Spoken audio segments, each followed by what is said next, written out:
Hello friends, welcome to Mifratech eLearning.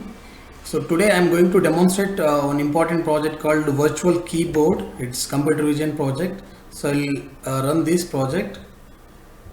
So I have developed in Python IDLE.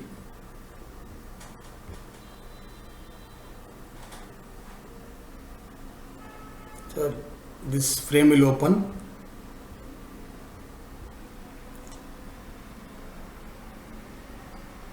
So print the key.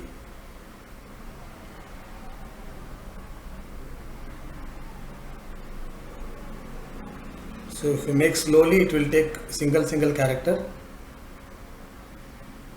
When you clear, it will remove all.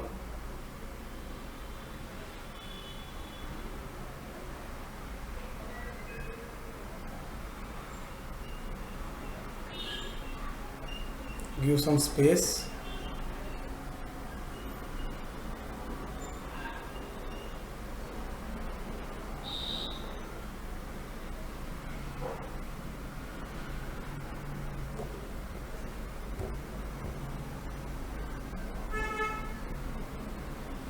Thank you friends.